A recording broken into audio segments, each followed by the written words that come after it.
Nigel, how's training been this week? Has there been any kind of sort of different approach given results? I mean, look, we just have to try and rectify our form. It's as simple as that. I mean, we've, and I don't want to make excuses, but we don't have the players available that we'd like, but we've got what we've got, so we just got to get on with it. It's as simple as that. And I would expect better standards from us, regardless of who's available or unavailable. So training's been okay. Training's been positive again in terms of application. But what we have to do now is turn that into a performance on the pitch. And with our home record as poor as it's been in terms of getting results, it's I think the longer it goes on, the more difficult it is to find those solutions. But so all you can do is keep working hard to try and find those solutions. So training's been positive, and hopefully the tide will turn at the weekend. Nikki Wells mentioned there's been a bit of team bonding that's gone on in terms of going for a few walks. Could you offer any more details on that at all? No, I don't. I don't really disclose too much detail. I mean, if the players want to talk about it, it's fine. But I think, look, whenever you're going through periods where there is a loss of confidence, one of the things that you've got to address the work that you do on the field, absolutely, but you've also got to address the more subtleties of dealing with the people. You know, the players as individuals, trying to incorporate the whole squad. So we've tried to do some things this week which have included the injured players too, just to make sure that everybody's really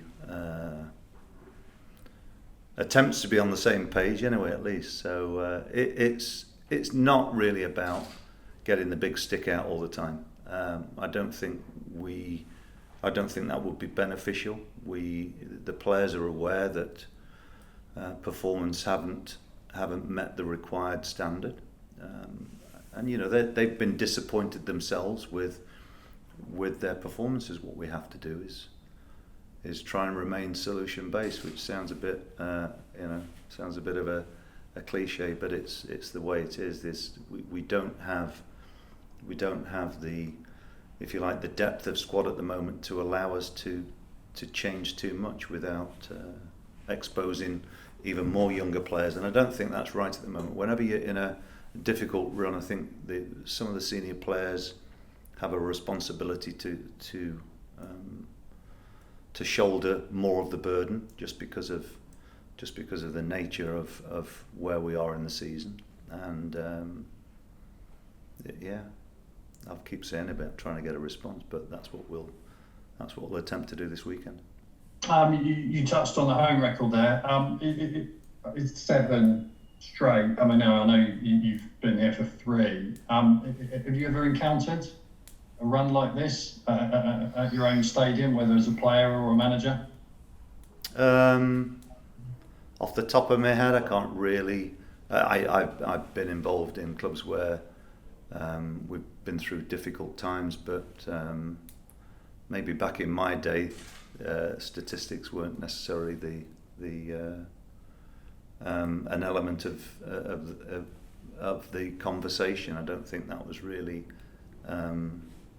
something that was talked about too much. Look, there is never any hiding place when you go through a difficult run of form, and we've certainly experienced a very, very tough time, especially at home. It's everybody talks about our fans not being there, but of course, when you're in the run that we are at the moment, maybe there is a point by saying that the players are under slightly less pressure because of that. But you know, everybody wants to get the fans back in the stadiums. But what we have to do is just make sure our performances. The bottom line with any performance has to be a level of commitment and motivation, and I think there have been times that, you know, even I've questioned some of those elements, and that's never something that it's nothing but a very painful thing to do. And so just those elements themselves should be a motivation to at least get the performance right. But we need to pick points up again. Is that the most disappointing aspect of these, say, clutch to 4 games, when you talk about the level of commitment maybe quite hasn't been there? Is that the most disappointing? Is there something a bit more sort of specific that's... No, I think it's more to do. It's to do with the fact that we've not been able to go out there and do what we talk about doing. So clearly, it's about actions now. It's not about talking about what we're going to do. It's really about making sure that the actions that we make on the pitch show a positive intent. But you can't. It always interests me how people want to frame these types of arguments, and of course there is a when you're a professional sports person, and we've got too many players who are going through a period of loss of form. It's quite simple. If you've got 1 or 2 and the rest of the side's doing okay, you can normally carry that. But unfortunately for us, we've had too many players who have struggled with their own individual form during this sort of a run. So it's created a tough situation in which a lot of our younger players are having to be exposed to that, which is, it's great for them to get league exposure, of course. But as I've pointed out many times already, that it's not necessarily the best way to expose them, but it's where we are. So we utilise the players and try and get the best performance we can under the circumstances. Tommy Conway was the most recent. That's right. Yeah. He's the most recent to have made his debut. Is there anyone else? Louis Britton's playing particularly well for the under-23s at the moment. Are there any? Are you looking? Do you think you'll be playing and bringing any more individuals into the? There's a possibility, yeah. Not necessarily for this weekend, but there is a possibility, yeah. Yeah. Okay, good stuff. Just to go through, I know you're not. You've mentioned it already on the club site regarding Liam Walsh. Is likely to be out for the season. Is that accurate? Yeah. Yeah. Will he need surgery? No. Okay. And Nathan Baker, who was in contention, you mentioned during the international break and the build-up to the Easter fixtures, but wasn't in the matchday squads. Yeah. Is he any further down the line, do you think? There's a possibility of him performing before the end of the season, but again, I'll address that when and if that happens. But really, at the moment, I'm just concentrating on the players who are available. We've got a number of players that you already know about who aren't available. So yeah. Well, the one I was just going to say, there hasn't been much on Jamie Patterson. Yeah. Is there any update on him? He's having an operation, so okay. He won't feature again this season. Okay. And how's Jada Silva's progress? Yeah, he's training fully now with the squad, and hopefully we can get him involved in maybe an under-23 game at some point. So yeah, he's moving in the right direction. Good stuff. Question I asked McKean, don't sort of take offence to this in any way, but when a team, and like you mentioned relegation after Coventry, but when a team are where Bristol City are at the moment, as mid-table can be, where does the motivation come We're in the bottom half. We're not mid-table. Okay. But in terms of points, the points gap okay. between the positions where you want to be and the positions where you don't want to be. Fair point. Where does the motivation come in? And perhaps maybe you as a player, where did you sort of find that motivation as well as a manager? Because I'm professional. So for me, the circumstances are it's just extra detail. You know, the best players, the top players, find a way of performing because they just take the challenge of each game for what it is, and that is a game. I mean, how many times have you heard people sitting in my position here talking about not playing the occasion but play the game? So that's an art in itself. It's a skill. It's what the best players are able to do, and that is detach themselves from maybe some of the emotional side of it, some of the maybe the angles that come from in the media, maybe how supporters see it. It has to be, you know, if you play a sport as your living, it's about being able to replicate the highest level of performance every time that you play. It doesn't really matter whether it's a big occasion or not. Why do I say that? Well, can you imagine then if you go into a really important game and there were what people would say, psychologists would say, being overly aroused. So to be too wound up also inhibits performance. So it stands to reason that if you are able to get into a state of performance and just ignore what the circumstances are, that's where the best players are able to perform, because they do not necessarily associate with, you know, people say big game player.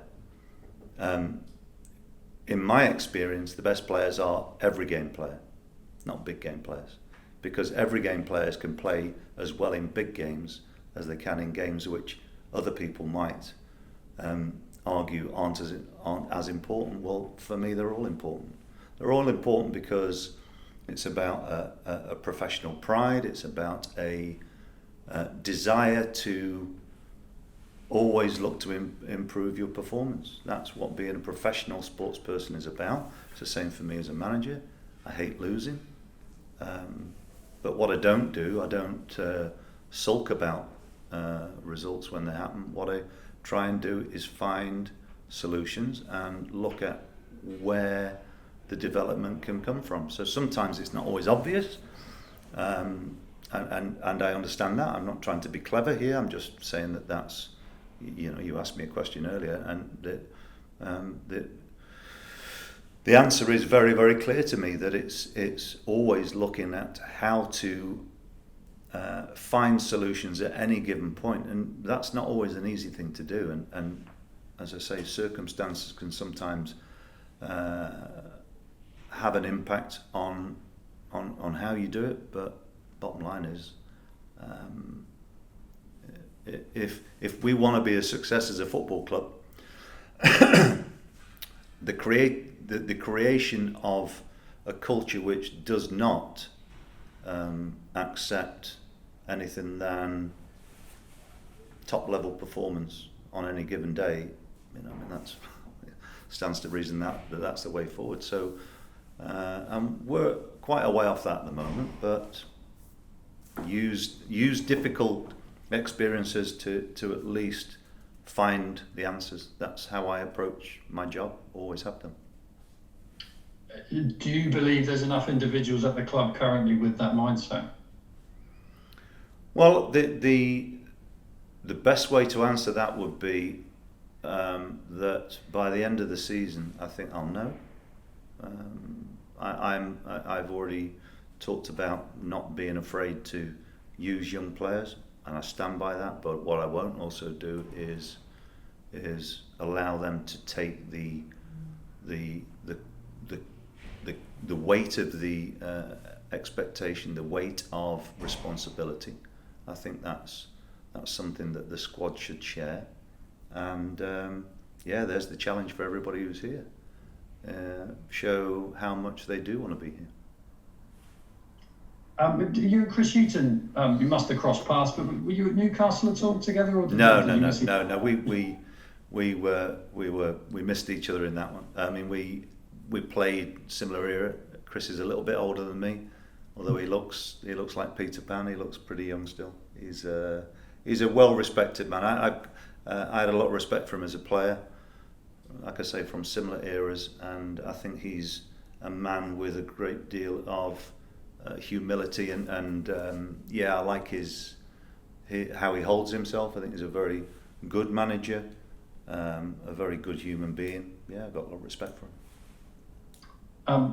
Steve Lansdown mentioned last week he wanted to have a face-to-face meeting with you in the next few weeks. Has there been any indication that that meeting will be happening on your end? Well, yeah, it will at some point. Yeah, of course it will. Of course it will. Yeah, I mean, I speak to Steve pretty often, so yeah, when it's possible, then it will happen. But I think one of the frustrations at the moment is, I don't want to be evasive with it. I've got nothing to hide, essentially. So, and neither has Steve or the club. It's not a case of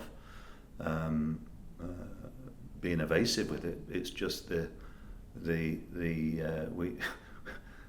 we can't break rules and regulations, and in terms of movement, quite simply, it's if we would have been able to meet before now, we would have done it. It's fairly straightforward, but of course that's not possible at the moment, and but hopefully we will, and I think we're both pretty honourable people, so I got no problem with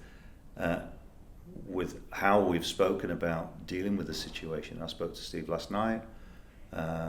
We have very constructive conversations, but I can't really say any more in the public domain apart from what I've already said. But I am also aware that the question will keep arising because there is a level of uncertainty. But I personally don't think that's something to necessarily worry about. And I still have to prove, because the results simply aren't good enough at the moment, but I have to prove that I'm the right person to be here as well. So again, it's what it is. I'm not fazed by that at all. Have you been involved in the conversations about, because there's a lot of players out of contract in 2 months, have you been involved in those conversations at all? Well, clearly, yeah. I'm the manager of the football club, even though it's not an initial long-term contract, but you can't hide from these types of discussions. But there are still, I think, what people possibly don't. This season's going to be different. End of the season, so I think what people probably don't appreciate through clarity of the situation would be, I think this year is going to be very, very different. You've got to remember, EFL clubs and Premier League clubs have lost a huge revenue stream, and I think the EFL, obviously, it's a bigger revenue stream than it would be in the Premier League, and that is supporters being at games. And so the very fact that a club like ours can keep going in it almost in its original format, so to speak, without losing too many staff, is testament to the stability that the club has. Now, my suspicion would be that we're not the norm. I would think there'll be a number of clubs out there who will be in a more difficult situation. So I can't, for instance, see huge amounts of money being spent on players, and even players who are out of contract might find themselves in a pretty different sort of scenario to what they would normally be. So I can't really paint a picture at the moment what it's going to look like in terms of for the whole industry. But of course, we've internally have spoken about what may be possible or what won't be. But the detail of that, I can't share that publicly because we're still working towards that end point, and there are lots of situations to be clarified in terms of individuals and the direction in which we as a football club go as well. So all those things together, I think all those things that I point out there make it clearer that it's not going to be as straightforward this summer for many football clubs. So I think if people just expect there to be reconstruction of a whole squad, it won't happen. It won't happen. But what we have to do is be transparent with what our plan is moving forward. So, whether that's a 2-year or a 3-year plan to try and achieve Premier League status, which would be great. But then you've got to build in the fact that if you like, encapsulates maybe 4 or 5 transfer windows. So things don't always happen at the pace that people would like, and I think that's where transparency is really important with our fan base, so that they at least know how we see it ourselves here. Good stuff. Thanks for the time, Nigel. Yeah, no problem at all. Cheers. Who's next on the agenda? Good afternoon, Nigel. How are you? I'm fine. You?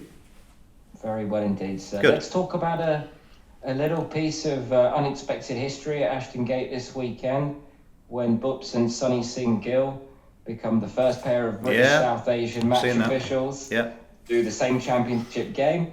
Nice for the city, nice for the football club to be a part of that? Very much so. I think very positive for the game too. It's... I actually saw that story the other day, and so there'll be a bit of brotherly love there as well. I think I've got to be careful what I say on the touchline. No, it's a good story. It's a positive one. I think diversity has been a really big question, or a question that's very much in the public's consciousness. Equality, diversity, and I think there is I think the last 12 months have been quite I wouldn't say necessarily a watershed, but it's been a very important year in terms of dealing with lots of issues, of which that is one. So it's I'm from Nottingham myself. I worked in Leicester, where there are big Asian populations. So it's always been a bit of a puzzle to me why people from Asian backgrounds aren't or don't appear to be more involved in football. So it's it's a positive step for sure. I was just going to ask you what you think it might mean to people from the South Asian community. Obviously, you're very well placed, especially given your time at Leicester in particular. Yeah. What do you think it might mean for the South Asian community broadly, given so many have a passion for the beautiful game? Yeah, I mean, look, so it is so for instance, in India, for instance, India has a very fast-growing and very popular league, of which there are plenty of people from England now working over there. There's always been the question about in cities where there are large Asian populations. Like I said, my background coming from Nottingham was a lot of Indian. I think their ethnic background was really from India, not necessarily Pakistan in those areas. I think it's a sport which, let's be honest, people from those backgrounds who live here are English. They have a heritage of coming from, as you call it, South Asia. Their heritage is both there, but they are English or British. So they're a part of the fabric of our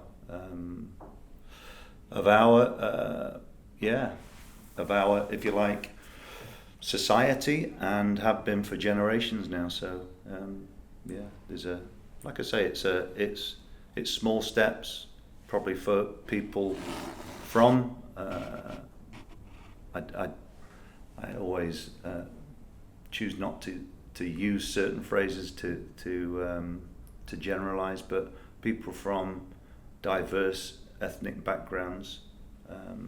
There is a place in every part of the community, in every part of life. So, I welcome it. It's fine. I hope they play. I hope they officiate well on the day. Well, I was going to ask you, do you have any advice for him before the game? I never get into those types of conversations. Finally from me, I mean, how important is it for stakeholders across football, all stakeholders across football to highlight positive stories around diversity in the game as and when they happen, such as this weekend? It's always important. If it's okay, so I think we have to be clear that there's a difference between ticking boxes and if things are done with in a very authentic way and a very meaningful way, then they carry a lot more weight. What I don't like is a feeling of ticking boxes because it's a politically correct thing to do. So for me, that is, I really do not like any event or any happening which promotes equality on whichever level, and it not have a sincerity to it. So I think that for me is the most important thing. We live in a very diverse in terms of the ethnicity of our country now, or our nation, and it has been very diverse for a long time. But hopefully people feel that their voice is heard, and I think that's really a key message, rather than just celebrate it as it needs to be celebrated with the right values, as far as I'm concerned, anyway. Thank you very much, Nigel. My pleasure.